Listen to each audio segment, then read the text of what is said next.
దెందులూరు జిల్లా దెందులూరు నియోజకవర్గంలో TDP MLA Chintamaneni belt షాపుల చిట్టా విప్పారు ఆ పార్టీ నేత ఈడుపుగంటి శ్రీనివాసబాబు. చింతమనేని అరాచకాలను బయటపెట్టారు. చింతమనేని దెందులూరులో విచ్చలవిడిగా బెల్ట్ షాపుల దందా సాగిస్తున్నారని చెప్పారు. దెందులూరులో లిక్కర్ టెండర్ల నిర్బంధం మధ్య జరిగాయని, టెండర్లలో ఎవరూ పాల్గొనకుండా ఎమ్మెల్యే చింతమనేని ప్రభాకర్ రౌడీలను పెట్టి అడ్డుకున్నారని తెలిపారు. రాష్ట్ర ఖజానాకు ఎమ్మెల్యే చింతమనేని గండిపడేలా చేశారని విమర్శించారు. దెందులూరులో 17 వైన్ షాపులుంటే 350కి పైగా బెల్ట్ షాపులున్నాయని, ఒక్కో సీసాకు 10 నుంచి 50 రూపాయలు అదనంగా వసూలు చేస్తున్నారని శ్రీనివాసబాబు ఆరోపించారు. 350 నుండి 400 మద్యం షాపులు ఉన్నాయి దెందులూరు నియోజకవర్గంలో. ఆ మద్యం షాపులు కూడా సీసాలదే. నేను స్వయంగా నా గుమస్తాను పంపించి రాత్రి షాపులు పర్చేజ్ చేశా. మీకు నా పేమెంట్ రిసిప్ట్స్ పక్కన కృష్ణా జిల్లాలో 200 ఎంఆర్పి ఉన్న దగ్గర మా నియోజకవర్గంలో 210 రూపాయలు. అదే సీసా బెల్ట్ షాపులోకి వెళ్తే 230 రూపాయలు.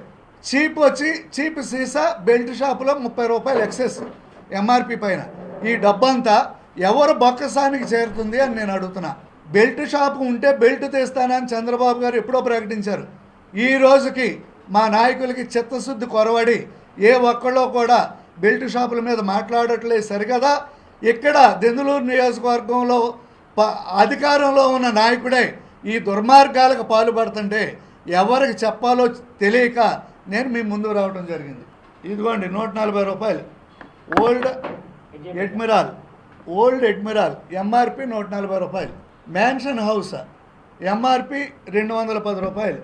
కింగ్ ఫిషర్ బీర్ 200 రూపాయలు ఎంఆర్పి. ఈ మూడు కలిపి కొంటే ఎంత? ఇది 200, 140, 340, 210, 550 రూపాయలు బిల్లు. 50 రూపాయలకి 640 రూపాయలు ఇచ్చి కొనుక్కొచ్చాం. బెల్ట్ షాప్ రేటు 640 రూపాయలు.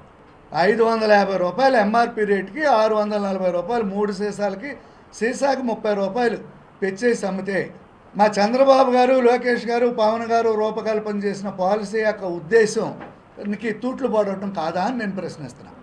ఈ అక్రమ సంపాదన అంతా ఎవరి బొక్కసంలోకి పోతుంది అని నేను ప్రశ్నిస్తున్నాను. 350 నుండి 400 మద్యం షాపులు. ట్యాబ్లెట్ లేని ఊరన్నా ఉంది కానీ మందు సీసా లేని సందు లేదు.